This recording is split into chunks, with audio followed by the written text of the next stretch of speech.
Bismillahirrahmanirrahim. Assalamualaikum warahmatullahi wabarakatuh. Alhamdulillahilladzi arsala rasulahu bil huda wa dinil haqq liyudhhirahu 'ala ad-dini kullih wa kafaa billahi shahida. Asyhadu an la ilaha illallah wahdahu rabbi la syarika lah wa asyhadu anna Muhammadan 'abduhu wa rasuluh. Qala Allah ta'ala fi kitabihil karim, ya ayyuhalladzina amanu taqullaha haqqa tuqatih wa la tamutunna illa wa antum muslimun. Amma ba'd, fa inna ahsanal kalami kalamullah wa khairal hadi hadi Muhammadin sallallahu alaihi wa alihi wasallam. Allahumma inna nas'aluka 'ilman nafi'an wa na'udzu bika min 'ilmin la yanfa'. Allahumma bika amsayna wa bika asbahna wa bika nahya wa bika namut wa ilaikal masir. Para hadirin jamaah salat asar rahimani wa rahimakumullah. Alhamdulillah, kita bersyukur kepada Allah Subhanahu wa taala pada sore hari yang berbahagia ini. Kita berada di tanggal 15 dari bulan Jumadal Akhirah 1447 Hijriah, bertepatan dengan tanggal 6 Desember 2025.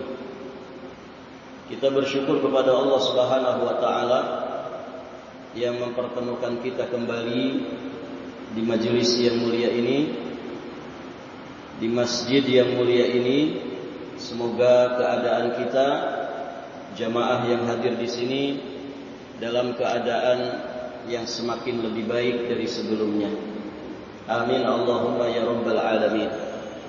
Hadirin jamaah yang dirahmati Allah, seorang tabi'in yang terkemuka yang bernama Muhammad bin Al-Munkadir rahimahullahu ta'ala, beliau pernah berkata, ma baqiya min ladzatid dunya illa thalathun, qiyamul laili wa liqa'ul ikhwani was-salatu fi jamaah. Beliau mengatakan bahwa tidak tersisa dari kenikmatan dunia kecuali tiga. Tidak tersisa dari kenikmatan dunia kecuali tiga. Yang pertama, salatul lail atau qiyamul lail, yakni qiyam di malam hari untuk salat dan munajat kepada Allah Subhanahu wa taala. Kemudian yang kedua, waliqaul ikhwan, berjumpa dengan saudara-saudara seiman. Dan yang ketiga, kata beliau, as-salatu fi jamaah, salat berjamaah di masjid. Hadirin jamaah yang dirahmati Allah, jika tadi malam kita salatul lail, kemudian beberapa salat dari yang sudah kita lewati kita berjamaah di masjid, kemudian saat ini kita berjumpa di majelis yang mulia ini dengan saudara sesama muslim, saudara seiman, saudara seislam, saudara seakidah, maka sejatinya tiga kelezatan dunia ini terkumpul kepada kita semua. Maka hadirin jamaah yang dirahmati Allah, tugas kita adalah senantiasa mensyukuri nikmat-nikmat Allah Subhanahu wa taala yang besar seperti ini. Makanya para ulama menegaskan bahwa nikmat terbesar itu adalah nikmat iman, nikmat Islam. Dan hadirin jamaah yang dirahmati Allah, semua nikmat itu akan terasa nikmatnya lahir dan batin, dunia bahkan nanti sampai di kehidupan akhirat, saat kita memiliki pondasi nikmat yang paling besar ini, nikmat iman dan Islam. Maka siapa yang sudah memilikinya, hadirin jamaah yang dirahmati Allah, iman dan Islam ini harus dijaga, harus dirawat, harus dipelihara, ditumbuh kembangkan. Kenapa demikian? Karena sejatinya iman dan Islam kita ini pasti akan dihadang, diberikan oleh Allah Subhanahu wa taala dengan hikmahnya beragam aneka ujian. Hadirin jamaah yang dirahmati Allah, nah salah satu di antara ujian keimanan, bahkan ini tantangan yang terbesar bagi kita semua, adalah menjaga konsistensi beragama kita, beribadah kita kepada Allah Subhanahu wa taala. Inilah yang kemudian disebut dengan istiqamah. Maka hadirin jamaah yang dirahmati Allah, orang yang mengaku beriman kepada Allah, maka imannya itu pasti akan diuji oleh Allah Subhanahu wa taala.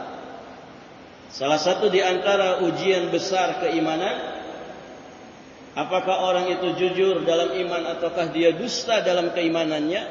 Allah akan melihatnya bagaimana konsistensi dia di dalam menjalankan agamanya ini, di dalam menjalankan ubudiyahnya kepada Allah Subhanahu wa taala. Barakallahu fikum. Para jamaah, maaf. Ini bisa dikurangi enggak echo-nya? Mungkin pengurus ya. Suaranya menggema. Tidak usah pakai echo. Baik, para jamaah yang dirahmati Allah. Nah, seperti ini saja asli ya.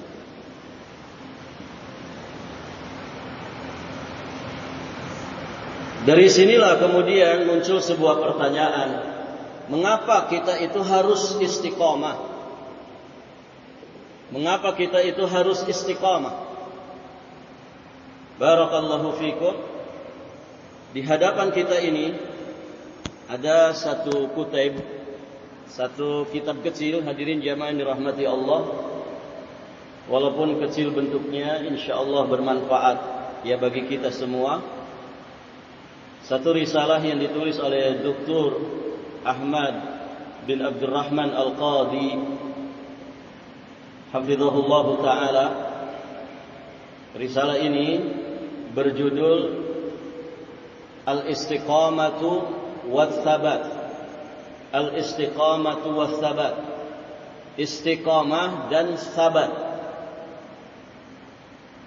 Insyaallah taala dalam rangkaian kegiatan pengajian kita, barakallahu fikum, sekitar 6 sampai 7 hari ke depan, semoga Allah mudahkan, kita akan membahas risalah kecil ini, namun insyaallah syarat dengan pelajaran. Semoga Allah Subhanahu wa taala mudahkan bagi kita untuk mempelajarinya. Silakan bagi jamaah yang belum dapat kitabnya bisa minta ke teman-teman. Ini alhamdulillah dibagikan secara gratis. Wakaf ya dari seorang jamaah yang baru saja meninggal dunia beberapa pekan ke belakang, kemudian mewakafkan kitab ini. Semoga menjadi aliran pahala bagi beliau secara khusus rahimahullah ta'ala, dan semoga kita yang mempelajarinya pun mendapatkan barokah, mendapatkan hikmah, ilmu yang bermanfaat yang menjadi bekal bagi kita semua sebelum kita juga menghadap Allah Subhanahu wa taala. Baik para jamaah, ada beberapa poin pembahasan yang dibahas di dalam risalah ini. Insyaallah akan kita bagi menjadi beberapa pertemuan yang nanti juga sebagian pertemuannya dibahas oleh Ustaz Fadli Fauzi hafizahullah taala. Dan untuk kelengkapan dari agenda pelajaran kita ini, silakan jamaah nanti bisa lihat di pamflet. Dan yang akan kita bahas saat ini adalah tentang mengapa kita itu harus istiqamah. Sejatinya jawabannya satu, yang kemudian dirincikan. Kenapa kita harus istiqomah? Karena istiqomah itu perkara paling penting di dalam agama ini. Perkara paling mendasar di dalam agama ini, yang tentu memiliki kedudukan yang sangat tinggi, kedudukan yang sangat besar di sisi Allah Subhanahu wa taala, bahkan juga menjadi penentu apakah kita ini selamat lahir batin dunia akhirat kita ataukah tidak. Salah satu kata kuncinya adalah istiqamah. Maka hadirin jamaah yang dirahmati Allah, di dalam Sahih Muslim, Nabi sallallahu alaihi wasallam beliau bersabda, "Kulli fil Islam qaulan la as'alu anhu ahadan ghairaka." Ketika ada seorang bertanya kepada Nabi, "Ya Rasulullah, katakan kepadaku di dalam Islam ini suatu ucapan yang aku tidak akan menanyakan tentang itu kepada siapapun setelah aku bertanya kepada dirimu." Maka kemudian Nabi sallallahu alaihi wasallam menjawab, "Qul amantu billah tsumma istaqim." Katakanlah, aku beriman kepada Allah dan beristiqomahlah. Perhatikan di dalam hadis yang mulia ini, Nabi menyebutkan dua kata yang sangat mendasar di dalam Islam ini, iman dan istiqomah. Karena dua kata ini tidak bisa dipisahkan. Ada orang beriman, namun ternyata dia tidak istiqomah di atas imannya. Sehingga ketika dia mati dalam keadaan murtad, dalam keadaan rusak atau bahkan batal imannya, maka dia akan celaka. Sehingga hadirin jamaah yang dirahmati Allah, dari sini kita memahami betapa pentingnya kedudukan istiqomah ini. Dia menjadi penentu kebaikan kita kemudian bermanfaat dan tidaknya di sisi Allah Subhanahu wa ta'ala. Maka hadirin jamaah yang dirahmati Allah, dengan izin dan kudrat serta inayah dari Allah Subhanahu wa ta'ala, kita memohon taufik, memohon inayah, semoga kita diberi kemudahan oleh Allah Subhanahu wa ta'ala untuk mempelajari risalah ini. Baik, para jamaah yang dirahmati Allah, mengapa istiqomah itu begitu penting? Perhatikan di dalam risalah ini, di halaman yang ketiga. Jadi pembahasan kita di sore ini itu pembahasan dari halaman ketiga sampai halaman ke-14. Dari halaman ketiga sampai halaman ke-14. Barangkali nanti tidak cukup waktunya, maka jamaah silakan membacanya sendiri. Nanti di pertemuan berikutnya jika ada yang belum jelas atau mungkin belum paham, bisa ditanyakan.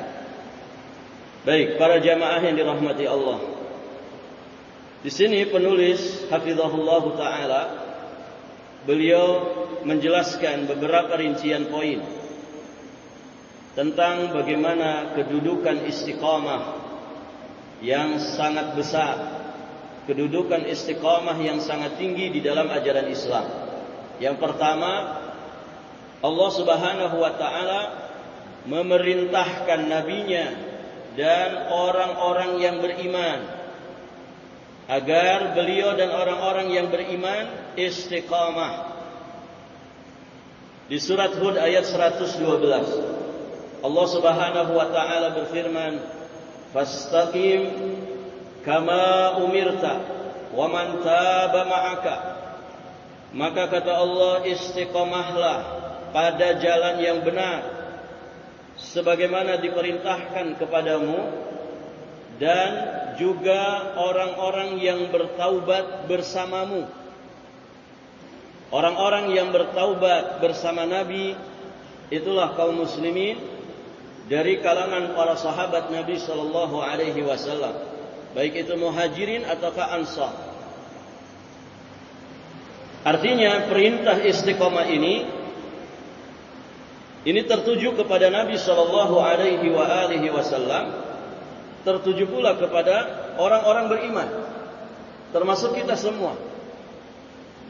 Kalau perintah ini juga tertuju kepada Nabi, berarti perintah ini perintah yang sangat besar. Hadirin jamaah yang dirahmati Allah. Dan dalam kaidah syariat dikatakan al-amru yufidul wujud. Ya, bahwa perintah itu mengandung makna wajib.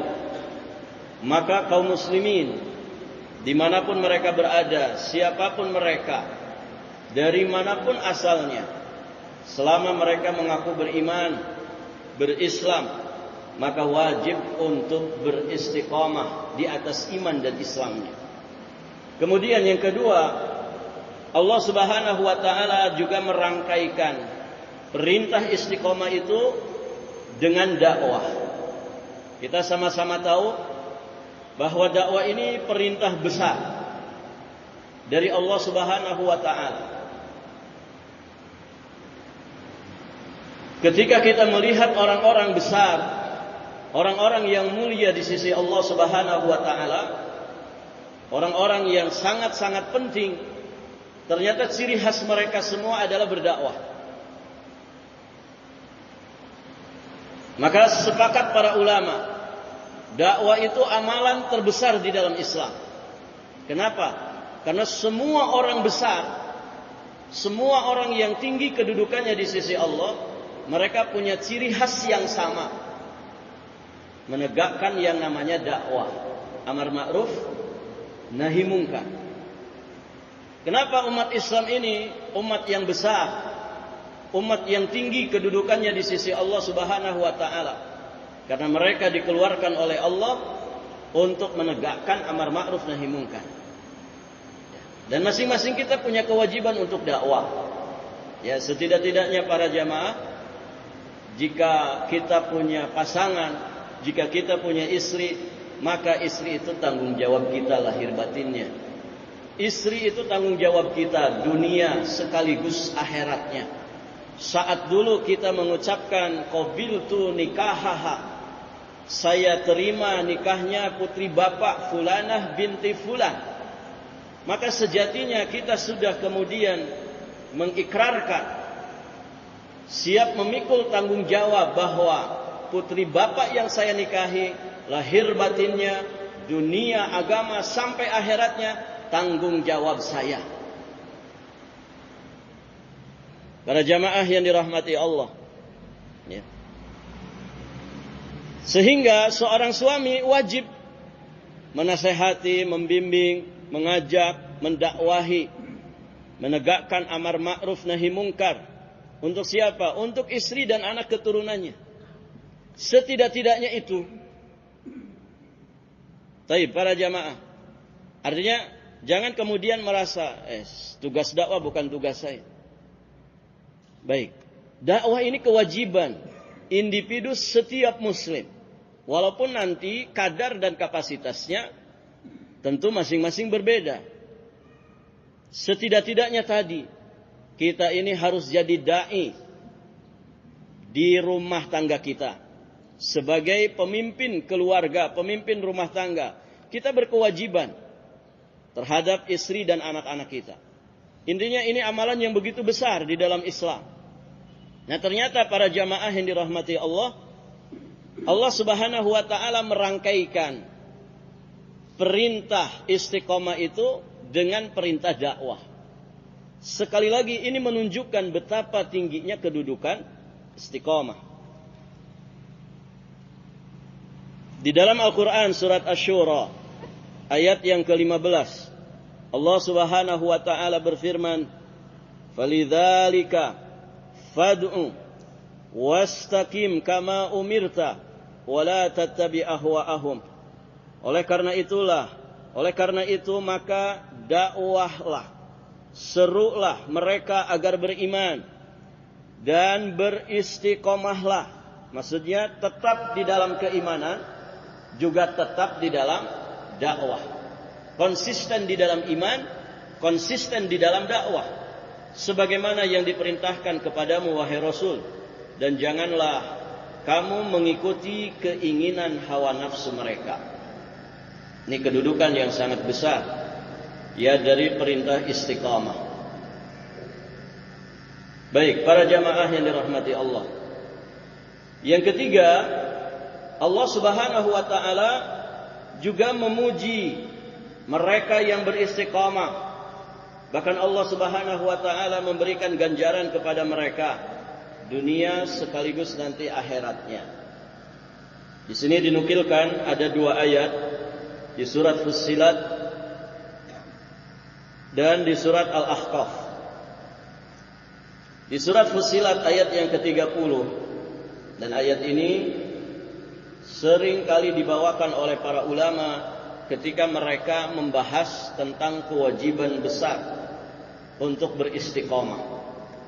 Allah Subhanahu wa taala berfirman, "Innal ladzina qalu Rabbuna Allah tsumma istaqamu tatanazzalu 'alaihimul malaikah alla takhafu wa la tahzanu wa abshiru bil jannati allati kuntum tu'adun."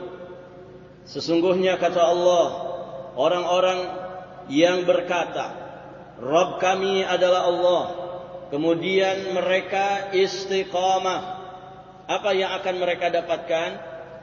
Kata Allah Subhanahu wa taala, tatanazzalu alaihimul malaikah, mereka, ya, para malaikat akan turun kepada mereka dengan berkata, alla takhafu wa la tahzanu, janganlah kalian merasa takut, jangan kalian merasa bersedih, wa abshiru bil jannah, dan bergembiralah kalian dengan surga, allati kuntum tu'adun, yang telah dijanjikan untuk kalian.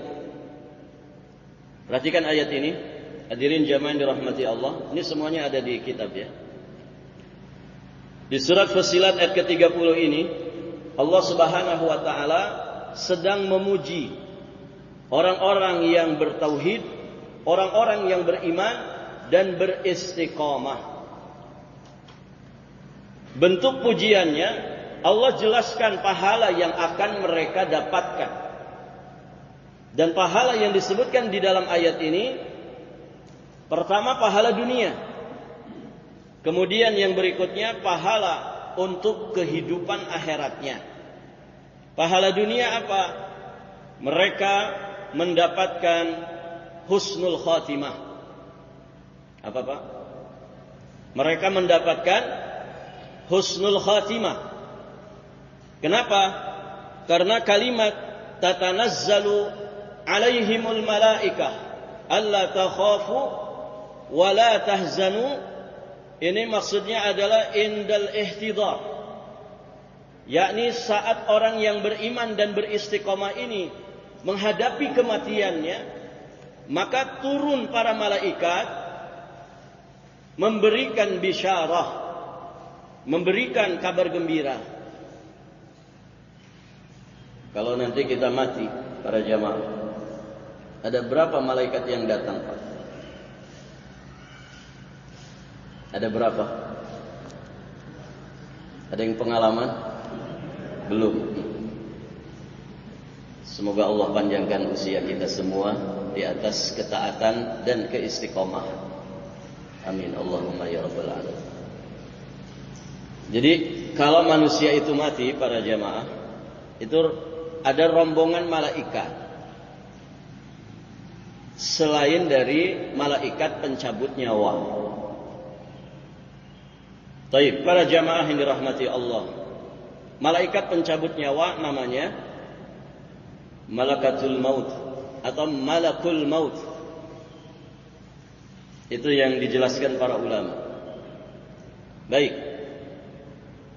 Nah, ada malaikat-malaikat yang lain, ya, yang salah satu di antara tugasnya adalah datang kepada orang beriman dan beristiqamah ketika mereka mau dicabut nyawanya.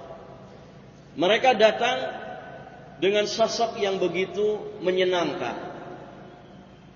Dan ini sejatinya sudah tanda kebaikan. Kemudian mereka memberikan berita gembira kepada orang beriman dan beristiqamah yang mau meninggal ini, yang mau dicabut nyawanya ini. Apa berita gembiranya? Alla takhafu wa la tahzanu.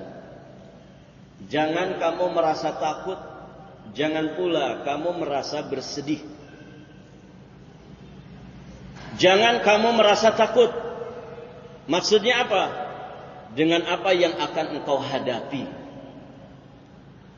Takut untuk masa yang akan datang. Sedangkan hazan, kesedihan atas masa yang sudah berlalu. Masya Allah. Ini kabar gembira, Pak. Bagi orang yang alladzina qalu rabbuna Allah tsumma istaqamu.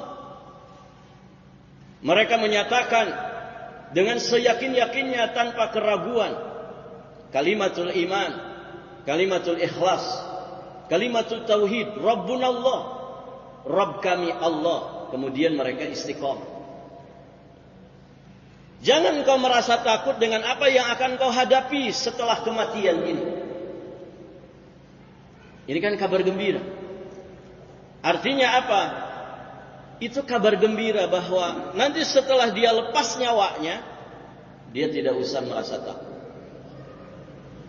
Berarti ada berita baik bagi kita, bagi orang yang beriman ini, bahwa dia akan lulus dari ujian pertanyaan malaikat Munkar dan Nakir. Ada berita gembira bahwa dia akan mendapatkan nikmat kubur. Begitu para jamaah. Wala tahzanu, dan janganlah kalian bersedih. Jangan engkau bersedih. Sedih itu atas masa yang sudah berlalu. Karena orang yang beriman dan dia istiqamah di atas imannya, tidaklah dia meninggalkan sesuatu sebelum dia mati, melainkan pasti kebaikan, jejak-jejak kesalehan. Dia meninggalkan kenangan-kenangan manis yang kemudian akan menjadi kenangan manis bagi orang-orang yang ditinggalkannya. Dia meninggalkan istri yang salehah, dia meninggalkan anak putra putri yang saleh dan salehah. Dia meninggalkan kesan-kesan yang baik di tetangga-tetangga dekatnya. Dia meninggalkan jejak-jejak kebaikan sepanjang dia hidup di alam dunia. Maka engkau jangan bersedih atas dunia yang engkau tinggalkan. Karena yang kau tinggalkan adalah jejak-jejak kesalehan. Yang kau tinggalkan itu dunia yang fana, yang disebut oleh Allah Subhanahu wa taala la'ibun wa lahun. Dunia yang penuh dengan permainan, senda gurau. Begitu kan, Pak? Manusia di dunia ini senangnya main-main. Ya, tergantung bidangnya, main apa. Nas'alullah as-salamah wal afiyah. Taib, hadirin jamaah dirahmati Allah. Dunia yang disebut oleh Nabi SAW tidak lebih bernilai dari bangkai anak kambing yang cacat. Dunia yang disebut oleh Nabi SAW tidak lebih berharga dari sebelah sayap nyamuk. Jangan kau bersedih dengan dunia yang kau tinggalkan. Jejakmu jejak kebaikan. Dunia bagimu adalah sesuatu yang hina dibandingkan dengan apa yang akan kau hadapi setelah kematian ini. Ini sejatinya adalah jaza fid dunya, pahala, ganjaran dan balasan di dunia. Dia mendapatkan berita gembira saat kematiannya, menunjukkan bahwa dia berhasil meraih cita-cita tertinggi di dunia, husnul khatimah. Apakah berhenti di situ? Ternyata tidak. Allah Subhanahu wa taala melanjutkan, wa absyiru bil jannah allati kuntum tu'adun, dan bergembiralah engkau dengan surga yang telah dijanjikan bagi kami. Ini balasan di kehidupan akhirat. Orang yang beriman istiqamah di atas keimanannya, mereka mendapatkan kabar gembira di akhiratnya berupa surga yang telah dijanjikan. Masya Allah. Hadirin jamaah yang dirahmati Allah. Maka dari sini semakin tegas dan semakin jelas betapa pentingnya kedudukan istiqamah. Baik, hadirin jamaah yang dirahmati Allah.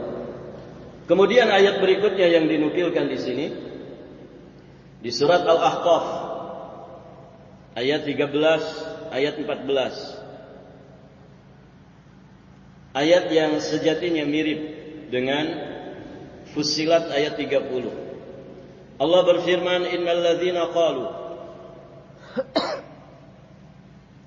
Rabbuna Allah, tsumma istaqamu فلا خوف عليهم ولا هم يحزنون أولئك أصحاب الجنة خالدين فيها جزاء بما كانوا يعملون."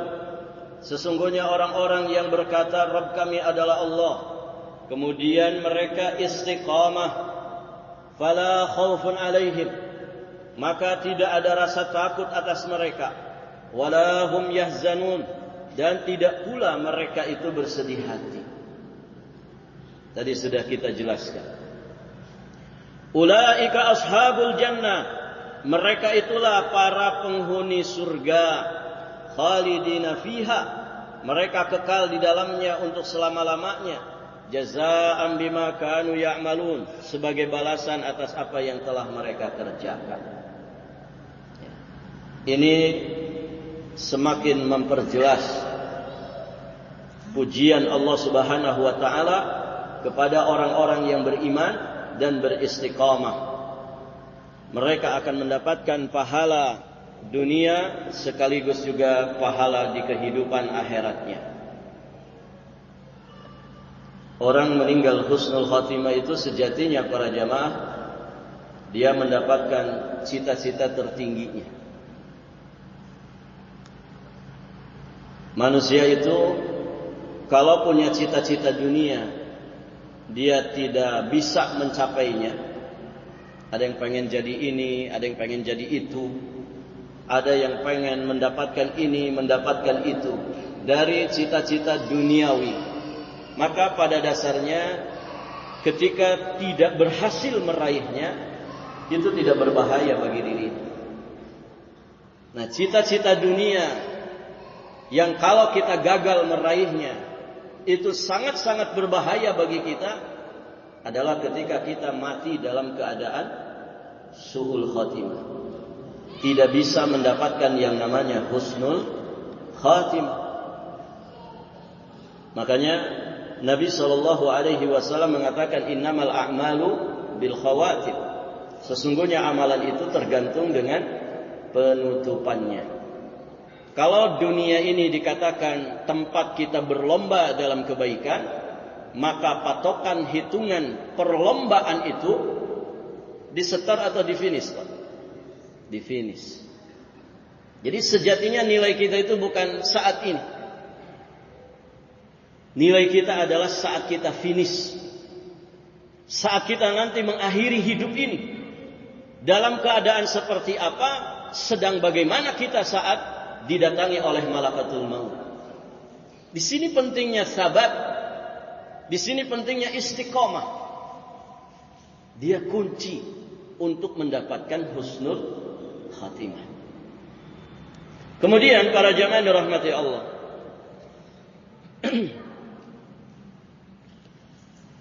selanjutnya beliau sampaikan di sini, Allah Subhanahu wa taala juga memerintahkan untuk beristiqamah setelah dikabulkannya doa. Setelah dikabulkannya doa. Di surat Yunus ayat 89.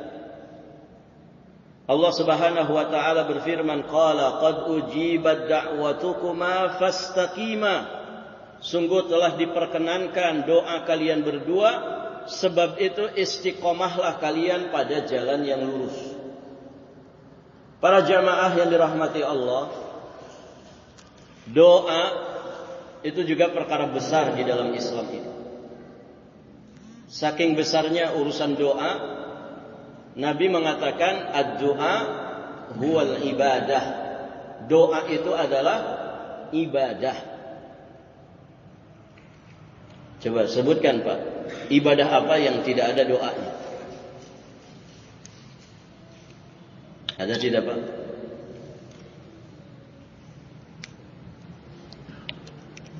Ibadah apa yang tidak ada doanya? Ada tidak? Ada tidak Pak? Tidak ada. Karena doa itulah ibadah. Ibadah itu ya doa. Makanya para ulama membagi doa itu ada doa masalah, ada doa ibadah.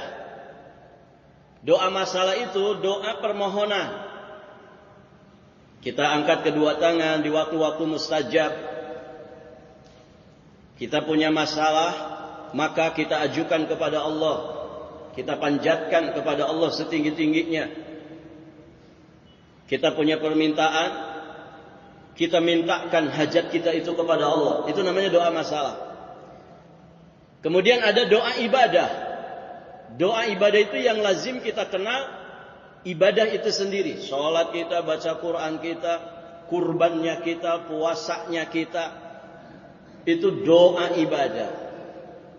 Nah para jamaah, ketika kita berdoa dengan doa masalah, pasti ada doa ibadahnya. Khusyuk, tadallul, khudu', iftiqar, ya, ketundukan, kehusuan, ketumakninahan, merasa fakir di hadapan Allah,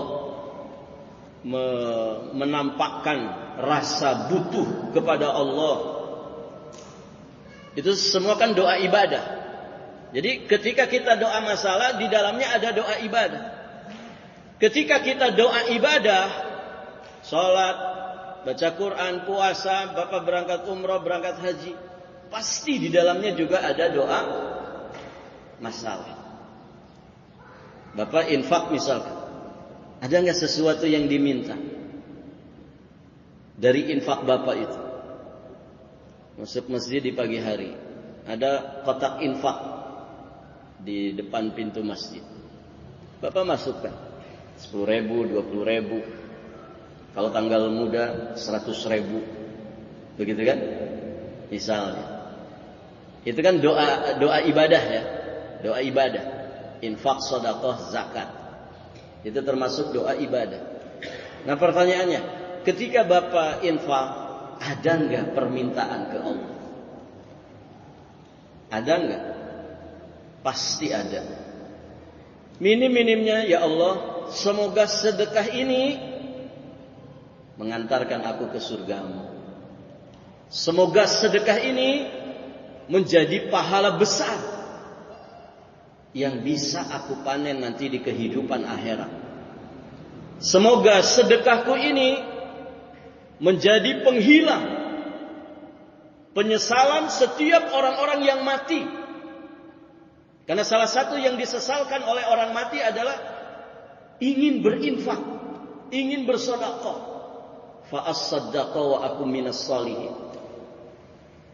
Aku ingin bersedekah dan aku ingin jadi orang saleh. Kan pasti ada itu Pak. Nah itu namanya doa masalah, permintaan ke Allah. Semoga sedekahku ini ya Allah jadi nur, jadi cahaya yang akan menerangi alam kuburku nanti. Banyak permintaannya. Hadirin jamaah yang dirahmati Allah. Maka jelas doa itu perintah besar. Karena seluruh ibadah itu doa. Nah ternyata perintah istiqomah disandingkan oleh Allah setelah setelah Allah menyatakan pengkabulannya terhadap doa. Pertama, menunjukkan bahwa istiqomah itu perkara penting, perkara besar. Tidak mungkin Allah itu menyandingkan sesuatu yang remeh disandingkan dengan sesuatu yang besar.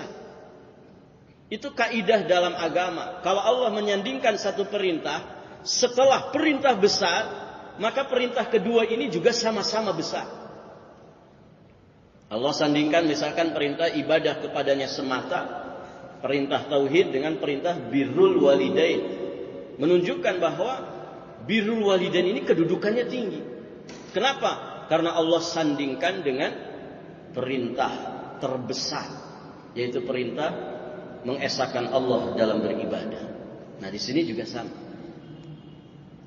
Allah sandingkan perintah istiqomah itu setelah Allah menyatakan pengkabulan doa. Yang kedua, tentu mengandung pelajaran apa? Orang itu kalau sudah berdoa, kemudian doanya itu diijabah, maka jangan berhenti dari doa. Pak, kenapa enggak berdoa lagi? Sudah lulus Ustaz. Saya minta mobil sama Allah, dikasih mobil. Berarti enggak berdoa lagi? Sudah, kan sudah dapat. Nah, jangan begitu. Ya. Tetap berdoa. Mohon maaf. Jamaah di sini punya kebutuhan enggak, Pak? Punya kebutuhan tidak? Punya. Banyak atau sedikit? Banyak. Ya. Cengkeh Ustaz 6 tahun enggak pernah panen. Gitu. Tidak ada pemasukan nih Ustaz, gimana? Ya. Berarti kan ada kebutuhan kan? Pertanyaannya lagi, jamaah di sini punya keinginan enggak? Oh, lebih banyak lagi. Keinginan bisa lebih banyak lagi. Ya kan Pak? Manusia itu kebutuhan dengan keinginannya rata-rata lebih banyak keinginannya. Ya kan? Bapak mau kemana pagi-pagi gini? Mau cari sesuap 2 suap nasi Ustaz. Benarkah Pak 1 suap? Enggak. Dia bukan cari 1 suap 2 suap nasi. Dia cari 1 karung beras. Gitu kan? Kalau bisa 1 gudang beras. Begitu. Padahal kan kebutuhannya makan 3 kali saja. Dan gak wajib makan 3 kali sehari, itu gak wajib Pak. Itu kebiasaan saja. Para jamaah. Nah, kalau kita bicara keinginan kita lebih banyak lagi. Ada orang sudah punya ini, pengen ini lagi. Ada orang kebutuhannya sudah terpenuhi, masih punya keinginan yang lain. Baik para jamaah, kalau kita sadar bahwa kita ini banyak kebutuhan, kalau kita sadar kita ini banyak sekali keinginan, apakah terkait dengan urusan dunia, lebih-lebih terkait dengan kebaikan agama, kebaikan akhirat kita, terus kenapa kita nggak pernah minta kepada Allah? Yang seorang muslim meyakini Allah itu Al-Ghani. Allah itu maha kaya. Allah Al-Qawi. Allah itu maha kuat. Al-Matin, maha kokoh. Itu orang tahu semua Pak. Ya, di mushaf itu paling depan pasti Asmaul Husna kan gitu. Sebagian orang malah hafal. Kenapa? Karena ada lagamnya, dinyanyikan. Tapi kenapa enggak jadi praktek nyata dalam kehidupan? Kalau Anda tahu Allah itu Ar-Razzaq, kenapa minta rezeki ke kuburan?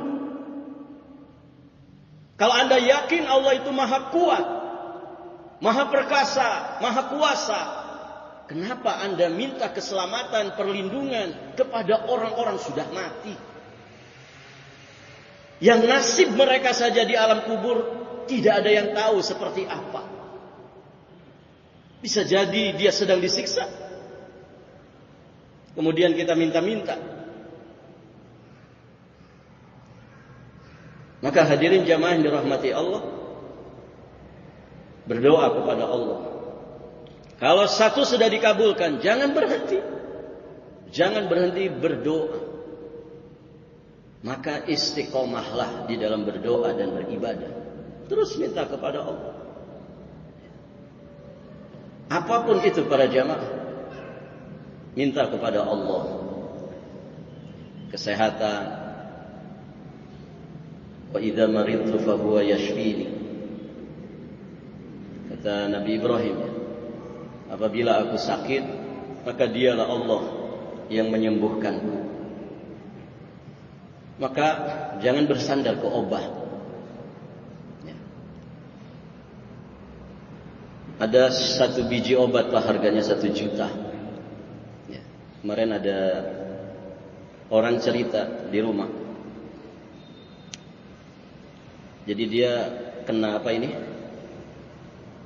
Saraf kejepitkah atau apa? Pokoknya tulang punggungnya bermasalah, bongkok. Karena tidak normal tulang punggungnya. Kata dokter, ibu harus makan obat ini. 1 kapsulnya 1 juta Pak. Dia harus beli 20. Jadi berapa? 20 juta. Masya Allah. Ya. Hanya ingin menegakkan tulang punggung. Bapak sudah 45 menit ini. Masih aman punggungnya Pak? Nah, itu lebih berharga dari 20 juta tadi. 20 kapsul. 20 kapsul habis. Ternyata tidak kunjung sembuh.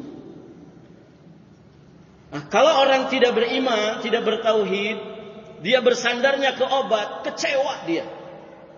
Apa obat ini? 20 juta saya habiskan. Tidak ada efek. Nah, itu ketergantungan berarti kan? Ada ketergantungan hati bahwa yang menyembuhkan itu obat ini. Ini bukan obat biasa, 1 kapsulnya 1 juta rupiah. Nah, ini bahaya. Hadirin jamaah yang dirahmati Allah, jangan bersandar ke situ. Karena yang menyembuhkan itu bukan obat. Yang menyembuhkan itu Allah Azza wa Jalla. Maka seorang mukmin muwahhid ketika dia tidak mendapatkan apa yang diharapkan, dia mengucapkan innalillahi wa inna ilaihi raji'un. Kami ini hanya milik Allah, sehat kami milik Allah, dan kami hanya akan dikembalikan kepada Allah. Qaddarallahu wa ma syaa fa'ala. Allah menakdirkan apapun yang Allah kehendaki. Allah berbuat sesuai dengan kehendaknya. Alhamdulillah ala kulli halin. Segala puji hanya milik Allah atas segala keadaan. Itu ucapan orang beriman. Ketika dia tidak mendapatkan apa yang diikhtiarkan, ketika dia tidak mendapatkan apa yang diharapkan setelah dia berikhtiar, dari situ hatinya menjadi lapang. Hadirin jamaah yang dirahmati Allah, maka jangan berhenti berdoa. Ya, mohon maaf para jamaah. Ya tadi itu.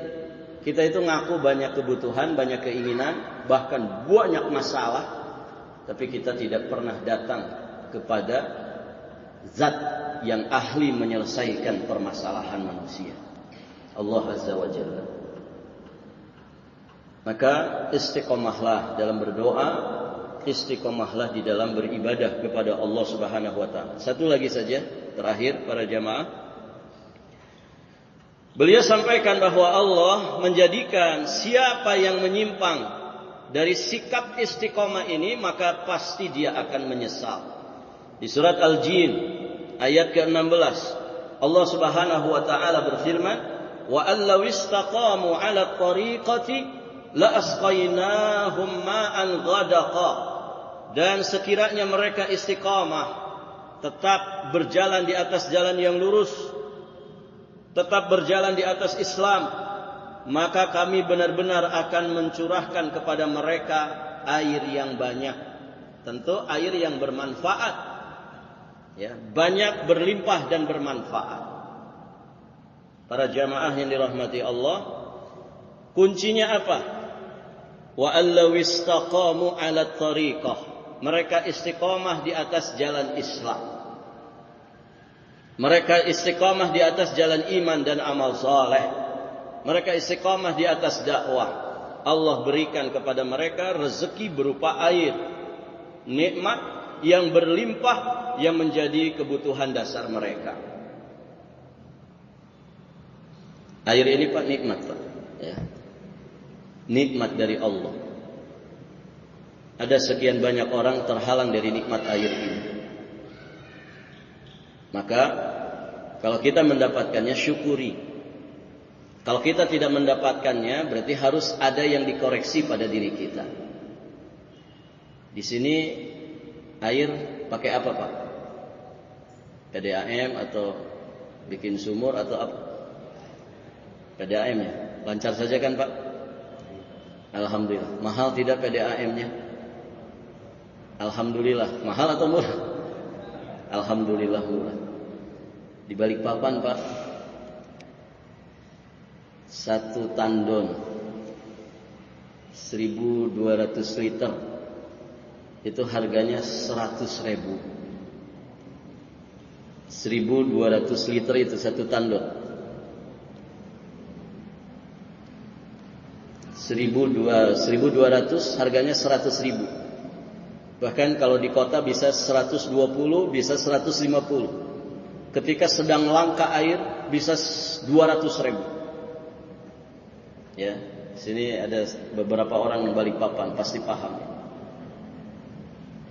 Di sini ada yang jualan air gitu Pak? Enggak ada. Bersyukur Bapak.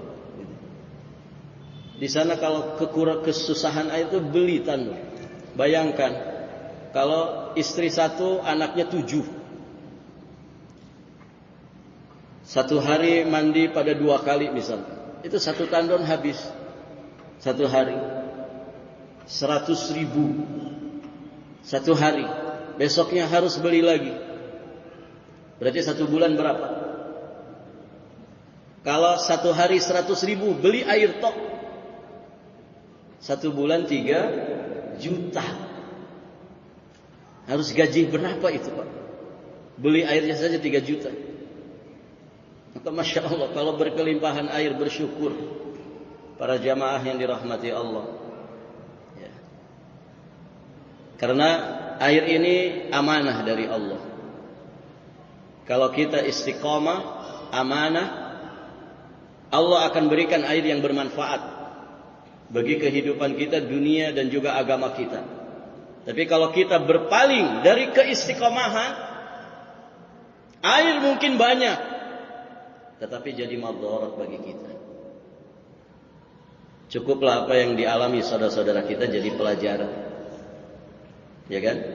Di Sumatera. Kalau air bisa ngomong, dia akan protes, Pak. Kenapa kalian merampas rumah-rumahku? Jangan kaget kalau aku ikut nginap di rumah kalian. Begitu.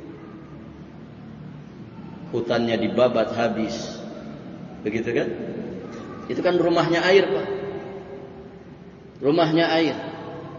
Kalau kemudian barakallahu fikum itu dirampas oleh manusia, maka jangan kaget kalau kemudian air itu ikut menginap di rumah kita. Kalau kita yang merusak rumah mereka, jangan kaget kalau mereka kemudian dengan izin dan kuasa Allah merusak dan merampas rumah manusia. Jadiin pelajaran. Hadirin jamaah yang dirahmati Allah, maka istiqamah itu penting. Istiqamah di atas kebaikan akan semakin menutup celah-celah keburukan. Istiqamah di atas kebaikan akan semakin menghilangkan dosa dan maksiat pada diri kita. Semoga bermanfaat. Barakallahu fikum. Sampai di sini saja pelajaran kita. Mohon maaf karena waktunya terbatas para jamaah. Jadi kita sebutkan satu materinya dari halaman sekian. Kalau misalkan tidak cukup waktunya, jadi jamaah bisa membaca sendiri. Di sini sisa pembahasan tentang as-sabat, ya. Tentang pentingnya atau kedudukan dari as-sabat. Sabat itu teguh hati, kokoh. Simpelnya begini. Kalau orang teguh hati saat berproses, untuk beriman dan beramal soleh. Dia diteguhkan hatinya, dikokohkan hatinya untuk menghadapi setiap ujian-ujian iman dan amal soleh ini. Maka itulah sabat. Kalau dia kemudian lolos dari semua ujian ini sampai di puncaknya, maka itulah hasilnya yang disebut dengan istiqomah. Setelah di puncak, tinggal dia pertahankan keistiqomahannya itu. Maka dua-duanya penting, ya, dan saling melengkapi. Sabat, keteguhan hati, dan juga istiqomah. Jadi kalau ibarat orang itu mendaki gunung, maka langkah-langkah kecil, ya, saat dia mendaki gunung ingin sampai di puncak, itu yang disebut dengan sabat. Mungkin dia kena hujan, mungkin dia kena angin, mungkin dia, barakallahu fikum, menghadapi medan yang sangat terjal, menghadapi medan yang sangat licin. Langkahnya pelan-pelan, sedikit-sedikit, dengan ketahanan, ya, dan keteguhan. Nah, itu namanya sabat. Ketika nanti sampai di puncak, barakallahu fikum, dia mendapatkan yang namanya istiqomah. Tinggal dia pertahankan, ya, keistiqomahannya ini. Nah, itu para jamaah. Makanya di antara doa yang sering dibaca oleh Nabi, terutama di dalam sujudnya, kata Ibunda Aisyah, ya muqallibal qulub, tsabbit qalbi ala dinik. Wahai zat pembolak-balik hati, sabatkan hatiku di atas agamamu. Kokohkan, teguhkan hatiku di atas agamamu. Karena tadi iman itu pasti akan diuji oleh Allah Subhanahu wa taala. Baik para jamaah, sampai di sini saja pelajaran kita, semoga bermanfaat. Insyaallah taala nanti kita lanjutkan ba'da maghrib. Kita akan membahas tentang hakikat dari istiqamah. Hakikat dari sabat dan istiqamah. Itu nanti mulai dari halaman berapa?